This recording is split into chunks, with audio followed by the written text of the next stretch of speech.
प्रिय विद्यार्थियों, सुप्रभात। आज हम 8th क्लास की हिंदी में पार्ट नंबर 11 के लिखित क्वेश्चन आंसर करेंगे। प्रीवियस वीडियो में हमने मौखिक क्वेश्चन आंसर किए थे, आज हम लिखित करेंगे। फर्स्ट क्वेश्चन देखिए, रविंद्रनाथ का जन्म किस परिवार में हुआ था और उनका बचपन किस तरह से बीता। एक क्वेश्चन क्या है यहाँ, किस परिवार में इनका जन्म हुआ था और उनका बचपन किस तरह से बीता। आंसर देखिए, रविंद्रनाथ का जन्म एक धनाढ्य होता है बहुत ज़्यादा अमीर जो लोग होते हैं, धनाढ्य परिवार में हुआ था। इनके दादा द्वारकानाथ ठाकुर प्रिंस यानी कि राजा कहलाते थे। ठीक है, आज से 107-8 साल पहले की बात है। बहुत मतलब शाही परिवार में इनका जन्म हुआ था। बहुत ही धनाढ्य धनी परिवार था, वैभवशाली परिवार था। और इनके जो दादा थे जिनका नाम था द्वारकानाथ ठाकुर, वे प्रिंस यानी कि राजा कहलाते थे। उनकी वैभव की धाक देश में ही नहीं विलायत में भी थी। जैसे मैंने आपको बताया, बड़ा ही वैभवशाली परिवार था, तो उनकी वैभव की जो धाक थी ना, जो रोब था, वह हमारे देश में तो था ही नहीं, था ही जैसे है ना, देश में ही नहीं, मतलब देश में तो था ही, विलायत में भी था। सेकंड क्वेश्चन है, उनका बचपन किस तरह से बीता। रविंद्रनाथ का बचपन परिवार के और बच्चों की ही तरह बड़ी सादगी से बीता। दो बातें क्या याद रखनी है, देखो समझ क्या है आपको यहाँ, धनाढ्य परिवार, एक वैभवशाली शाही परिवार होकर भी इनका जो बचपन था ना, बड़ी ही सादगी से बीता। सेकंड क्वेश्चन, रविंद्रनाथ ने अपने घर पर किन किन विषयों की पढ़ाई की। ठीक है, जैसे हमने पाठ में पढ़ते हुए समझा था ये कि जो इन्होंने स्कूल से विद्या ग्रहण नहीं की थी, क्योंकि इनको स्कूल जेल के समान लगता था, बंद कमरे में पढ़ाई इनको सहन नहीं होती थी, तो इनकी पढ़ाई ना घर पर ही हुई थी। तो वही क्वेश्चन है कि रविंद्रनाथ ने अपने घर पर किन किन विषयों की पढ़ाई की थी। आंसर देखिए, रविंद्रनाथ ने अपने घर पर संस्कृत, इतिहास, भूगोल, विज्ञान, स्वास्थ्य विज्ञान, संगीत, चित्रकला आदि की पढ़ाई की। यहाँ बंगला भी आएगा एक पॉइंट। तो इन्होंने अपने घर पर किन किन विषयों की पढ़ाई की। रविंद्रनाथ ने अपने घर पर संस्कृत, इतिहास, भूगोल, बंगला, विज्ञान, स्वास्थ्य विज्ञान, संगीत और चित्रकला आदि की पढ़ाई की थी। नेक्स्ट देखिए क्वेश्चन नंबर 3, हिमालय की यात्रा के दौरान महर्षि देवेंद्रनाथ किस स्थान पर पहुँचे, उन्होंने अपने पुत्रों को किन बातों की शिक्षा दी। देखो क्वेश्चन समझिए पहले यहाँ, हिमालय की यात्रा के दौरान महर्षि देवेंद्रनाथ जो रविंद्रनाथ के पिताजी थे, वो किस स्थान पर पहुँचे, और उस यात्रा में रविंद्रनाथ टैगोर भी इनके साथ ही थे। वही क्वेश्चन यहाँ पूछ लिया गया है कि उन्होंने अपने पुत्र को किन बातों की शिक्षा दी। आंसर देखिए, हिमालय की यात्रा के दौरान महर्षि देवेंद्रनाथ पश्चिम बंगाल के बोलपुर नामक स्थान पर पहुँचे। देखो, महर्षि देवेंद्रनाथ किस स्थान पर पहुँचे, पश्चिम बंगाल के बोलपुर नामक स्थान पर पहुँचे। बोलपुर के पास उन्होंने एक आश्रम बनवाया जिसका नाम था शांति निकेतन। वहाँ उन्होंने रवि को संस्कृत, अंग्रेजी, गणित और ज्योतिष सिखाने के साथ साथ जवाबदेही संभालना भी सिखाया। देखो, हिमालय की यात्रा के दौरान जो रविंद्रनाथ ठाकुर थे, टैगोर जो थे, वे अपने पिताजी के साथ पश्चिम बंगाल के बोलपुर नामक स्थान पर पहुँचे। और बोलपुर के पास उन्होंने यानी कि इनके पिताजी देवेंद्रनाथ ने क्या किया था, एक आश्रम बनवाया।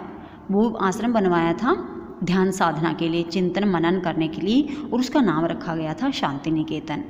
वहाँ पर जैसे रविंद्रनाथ भी थे इनके साथ, तो रवि को इन्होंने संस्कृत, अंग्रेजी और गणित, ज्योतिष सिखाने के साथ जवाबदेही होता है। कई बार ऐसी सिचुएशन होती है, वहाँ आपका मतलब सिचुएशन के अकॉर्डिंग आपको क्या जवाब देना चाहिए, वो इन्होंने सिखाई। एक व्यवहारिक ज्ञान होता है, ये तो किताबी ज्ञान होता है, ठीक है, लेकिन ये जो जवाबदेही संभालने को सिखाया गया, ये होता है व्यवहारिक ज्ञान। नेक्स्ट क्वेश्चन नंबर 4,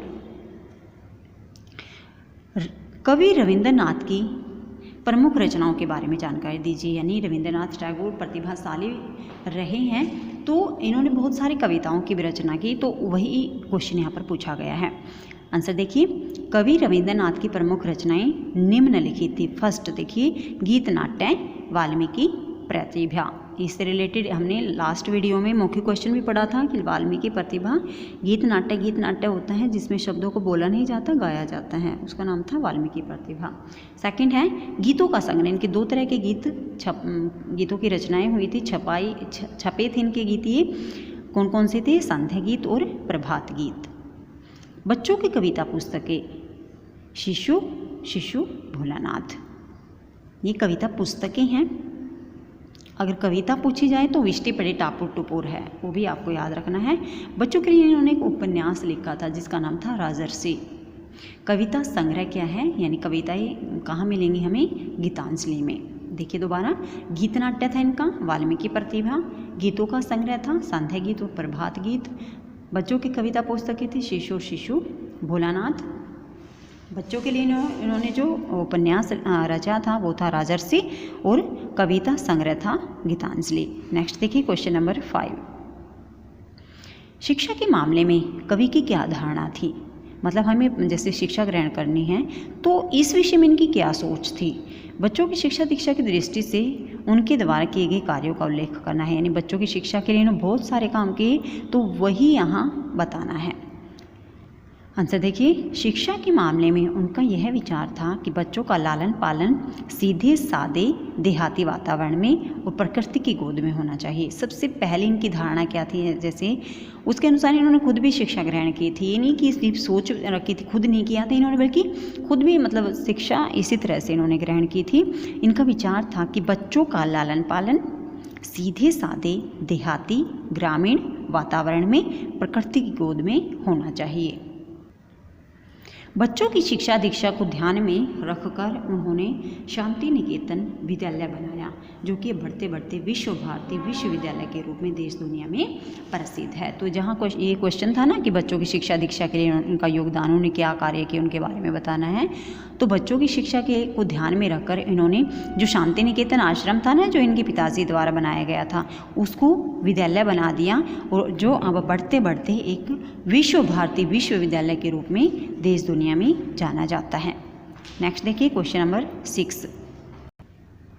अपनी विदेशी यात्राओं से कवि के मन में कौन सी धारणा बनी? जैसे इन्होंने 11 जो विदेश यात्राएं की ना, तो उससे कवि में क्या धारणा आई? उस यात्रा के उन यात्राओं के दौरान कवि ने क्या क्या सीखा? आंसर देखिए, अपनी विदेशी यात्राओं से कवि के मन में सभी देशों की जनता में मित्रता और प्रेम भावना के आदान प्रदान के बिना संसार में सुख शांति की आशा करना व्यर्थ है। तो अपनी विदेश यात्राओं से कवि के मन में एक शब्द जोड़ेंगे हम यहाँ, आया। कवि के मन में आया कि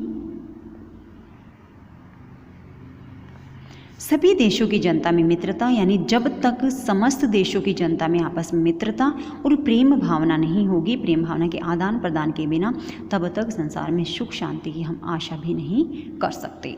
तो इन्होंने क्या धारणा मानी अपनी विदेश यात्राओं से कि सभी देशों की जनता में मित्रता और प्रेम भावना के आदान प्रदान के बिना, यानी हम दूसरे देशों के व्यक्तियों से प्रेम करेंगे तो वो भी हमसे प्रेम करेंगे, आदान प्रदान है ना, तो उसके बिना संसार में सुख शांति की आशा करना भी पूरी तरह से व्यर्थ है।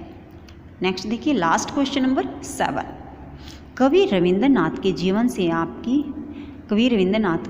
आपको क्या प्रेरणा मिलती है? जैसे हमने ये पाठ पढ़ा गुरुदेव रविंद्रनाथ ठाकुर, तो इस पाठ से हमें क्या शिक्षा मिली, क्या प्रेरणा मिली हमें इस पाठ से?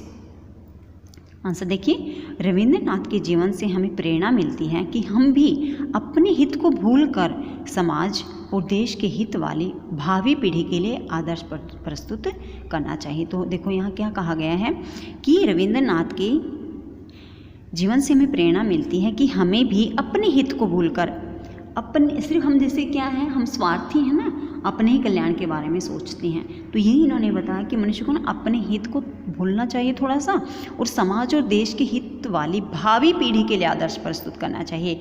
यानी जो आगे आने वाली पीढ़ी है उनको हमें अपने आप को एक आदर्श के रूप में प्रस्तुत करना चाहिए। यानी अगर आप कोई अच्छा कार्य करोगे, आप जो भावी पीढ़ी वो आपको देखेगी तो वो भी आपके समान ही कार्य करने की सोचेगी, ताकि वे भी इन कार्यों से प्रेरणा पाकर अपने कर्तव्य को पूरा कर सके। जो भावी पीढ़ी की कर्तव्य हैं देश के प्रति, समाज के प्रति, वे भी अपने उन कर्तव्यों को पूरा करने में योगदान दे सके। लेकिन ये कब संभव है? जब हम अपने आप को उनके सामने एक आदर्श के रूप में प्रस्तुत करेंगे। तो प्यारे बच्चों, ये था हमारा पाठ नंबर 11 है गुरुदेव रविंद्रनाथ ठाकुर। बहुत ही रुचिकर पाठ था, बहुत ही प्रेरणादायक पाठ था, बहुत शिक्षाप्रद था। और जिसे लास्ट क्वेश्चन भी आया तो ये हमें एक प्रेरणा देता है कि हमें भी समाज कल्याण में और देश के कल्याण में अपना कुछ न कुछ योगदान अवश्य देना चाहिए।